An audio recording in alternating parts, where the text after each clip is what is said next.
Mister Shaan Rahman. Sharika, ഞാൻ ആദ്യമായിട്ടല്ല താങ്കളെ പരിചയപ്പെടുന്നത് അല്ലെങ്കിൽ കാണുന്നത്.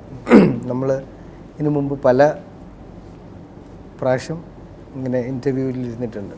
പക്ഷെ ഇതൊരു വ്യത്യസ്തമായൊരു ഇൻ്റർവ്യൂ ആണ്. എന്നോട് താങ്കളെക്കുറിച്ചും താങ്കളുടെ വർക്കിൻ്റെ കാര്യങ്ങളെക്കുറിച്ചൊക്കെ ഇച്ചിരി ആധികാരികമായിട്ട് ചോദിക്കാനാണ് ഏൽപ്പിച്ചിരിക്കുന്നത്. എന്നോട് എന്നെ ഏൽപ്പിച്ചു. JSRനെ കുറിച്ച് ഇത് കുറച്ച് സീരിയസ് കാര്യം തന്നെയാണ്. ഞാൻ വായിച്ചു രാജേഷ് ചേട്ടൻ്റെ, നമ്മളെ രാജേഷ് പിള്ള ചേട്ടൻ ഷാനിക്കായിട്ട് വളരെ പേഴ്സണൽ ബന്ധമുള്ള വ്യക്തിയായിരുന്നു. ഇതിൻ്റെ റീറെക്കോർഡിങ് ഷാനിക്ക പറഞ്ഞിരുന്ന അദ്ദേഹത്തിനുള്ള ട്രിബ്യൂട്ടായിരുന്നു. ഞാൻ സിനിമ കണ്ടു, എനിക്ക് വേറൊരു ഐഡിയ ഇല്ലായിരുന്നു സിനിമയെക്കുറിച്ച്. ഞാൻ അസിസ്റ്റ് ചെയ്തെന്നുള്ള പേരുണ്ടെങ്കിൽ പോലും, കഥ അറിയാമെങ്കിൽ പോലും, ഇതെന്താണ് എഡിറ്റ് ചെയ്ത് ഇതെന്താണ് ഡബ് ചെയ്തതിന് ശേഷം ഒന്നും എനിക്കൊരു ധാരണയില്ല. പക്ഷെ ഞാൻ ഇന്നലെ ആ ഷാൻ റഹ്മാൻ മാജിക് എനിക്ക് ഫീൽ ചെയ്തു. പല സ്ഥലങ്ങളിലും സീനുകളിൽ നമുക്ക് കണ്ടിരിക്കുമ്പോൾ ഞാൻ കണ്ടു, അപ്പുറത്തിരിക്കുന്ന പ്രേക്ഷകർ കുടുംബങ്ങളുണ്ടായിരുന്നു, അവർക്കൊക്കെ ആ ഒരു ബ്രേക്ക് ഡൗൺ മൊമെൻറ്റ് സംഭവിക്കുന്നുണ്ടായിരുന്നു. തീർച്ചയായിട്ടും അത് മ്യൂസിക്കലി ഉള്ളൊരു ഇമ്പാക്റ്റിൽ വരുന്നതാണ്. കാര്യം അവിടെ ബ്ലാങ്ക് ആണെങ്കിൽ ഒരിക്കലും നമ്മുടെ ആ ഒരു ഇമോഷനെ പുറത്തു വരുത്തത്തില്ല. അതിൻ്റെ പിന്നിൽ ഷാനിക്കയുടെ ഒരു എഫേർട്ട് എനിക്കറിയാൻ ആഗ്രഹമുണ്ട്. കാര്യം എല്ലാ സിനിമയും പോലെ അല്ല ഇപ്പോൾ ഷാനിക്ക അത് ചെയ്തിട്ടുണ്ട്.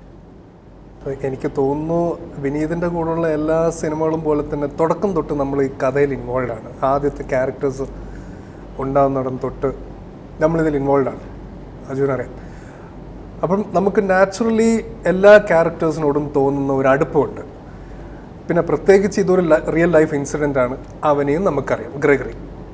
അപ്പം ഇതെല്ലാം കൂടെ വന്ന് ആഡപ്പ് ചെയ്യുന്നത് ഈ ഒരു സിനിമയിലാണ്.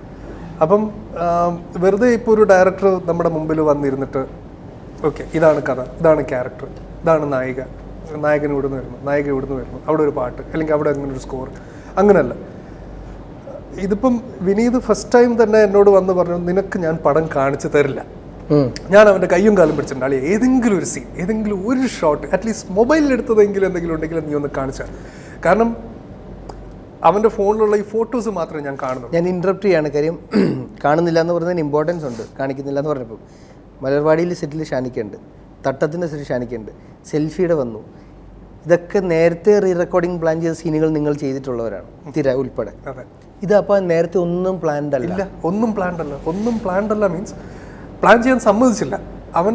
ഞാൻ പറഞ്ഞു, ഞാനിങ്ങനെ എടാ എന്തെങ്കിലും ഒരു സീനൊക്കെ നീ ഒന്ന് മെയിൽ ചെയ്ത് തരാണെങ്കിൽ ഞാനത് കണ്ടിട്ട് എന്തെങ്കിലും ഒന്ന് ചെയ്യാം. അല്ലെങ്കിൽ ഇടയ്ക്കിടയ്ക്ക് വിനീത് ഇങ്ങനെ വിളിച്ചു പറയും, എടാ നീ ഒന്നും പ്ലാൻ ചെയ്യരുത്. കാരണം അവനറിയാം എന്തെങ്കിലുമൊക്കെ ഞാൻ ചെയ്ത് അവിടെ റെഡിയാക്കി, എടാ നീ ഇതൊന്ന് കേട്ട് നോക്കുന്നുള്ള രീതി ഞാനിങ്ങനെ മെയിൽ ചെയ്തുകൊണ്ടിരിക്കും. തട്ടത്തിൻ്റെ സമയത്തും മലർവാടിയുടെ സമയത്തും ഒക്കെ സംഭവിച്ചുകൊണ്ടിരുന്ന ഇതാണ്. തവണ അവൻ പറഞ്ഞത്, ഞാൻ നിനക്ക് പടവും കാണിച്ചു തരുന്നില്ല, ഒന്നും കാണിച്ചു തരുന്നില്ല, എനിക്ക് ഫൈനൽ എഡിറ്റ് മാത്രം കാണിച്ചു തരും വിത്ത് ഡബ് ട്രാക്ക്. നമുക്ക് സാധാരണ നമുക്ക് ഫൈനൽ എഡിറ്റ് കിട്ടില്ല.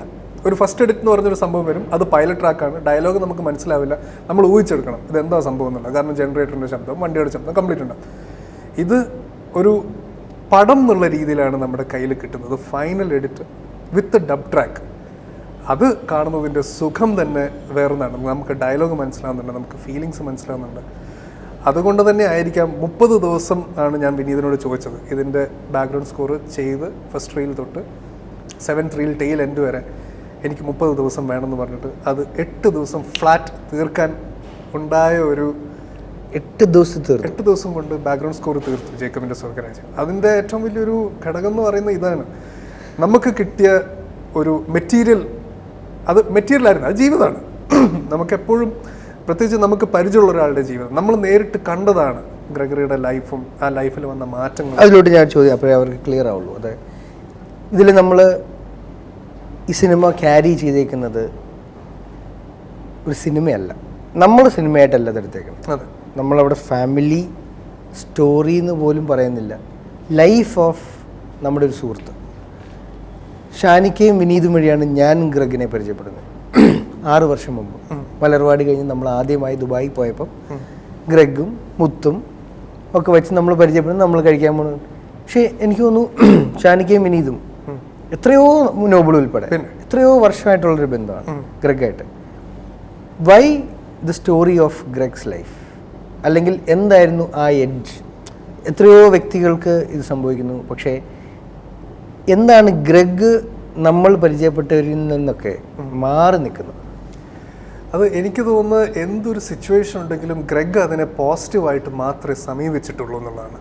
സാധാരണ ഞാൻ തന്നെ വിനീതിനോട് പറഞ്ഞിട്ടുണ്ട് ചില ഇൻസ്റ്റൻസസിൽ, അതായത് ഗ്രെഗിൻ്റെ ആദ്യത്തെ ലൈഫ് നമ്മളെല്ലാവരും കണ്ടാണ്. അത് എപ്പോഴാന്ന് വെച്ചാൽ ഞാൻ ഗ്രെഗിനെ ആദ്യമായിട്ട് കാണുന്നത് നമ്മൾ ഉദയസൂര്യ എന്ന് പറഞ്ഞൊരു വീഡിയോ ഷൂട്ട് ചെയ്യാൻ വേണ്ടി ദുബായിൽ പോയിട്ട് എല്ലാവരും കറുത്ത സൂട്ട് വിട്ട് മരുഭൂമിയിൽ ഇങ്ങനെ നിന്ന് ഷൂട്ട് ചെയ്തൊരു വീഡിയോ ഉണ്ടായിരുന്നു. ആ സമയത്താണ് ഗ്രെഗിനെ ആദ്യമായിട്ട് കാണുന്നതും പരിചയപ്പെടുന്നതൊക്കെ.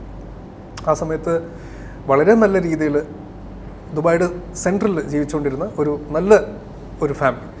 പിന്നീട് ഈ പറഞ്ഞ പോലെ ക്രൈസിസ് സിറ്റുവേഷൻസ് ഒക്കെ ഉണ്ടാകുന്ന അവരുടെ ലൈഫ് മുഴുവൻ മാറും. പക്ഷേ ഇവിടെ ഒന്നും ഇവർ ഹോപ്പ് എന്ന് പറയുന്ന സംഭവം വിടുന്നില്ല, പ്രതീക്ഷ അവർ വിടുന്നില്ല. അവർ എല്ലാം പോസിറ്റീവായിട്ട് കാണുന്നു എന്നല്ല ഞാൻ പറയുന്നത്. പക്ഷേ ആ ഉണ്ടായ സംഭവങ്ങളെ അവർ പിന്നെ ഒരു ഭയങ്കര നെഗറ്റീവായിട്ട് കണ്ട് നമുക്കിങ്ങനെ സംഭവിച്ചു അങ്ങനെയുള്ള നല്ല ഞാൻ പരിചയപ്പെട്ട ഗ്രെഗിനെയും അമ്മയും ഗ്രെഗിൻ്റെ ഒരു തികഞ്ഞ ഈശ്വര വിശ്വാസികളാണ്. സത്യം.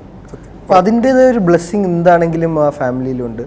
അത് നമ്മളുടെ സിനിമയിൽ റിഫ്ലക്ട്, ആ ബ്ലെസ്സിങ് ആണ് നമ്മുടെ സിനിമയിലേക്ക് ക്യാരി ഓവർ ചെയ്തു വന്നതെന്നാണ് എൻ്റെ വിശ്വാസം.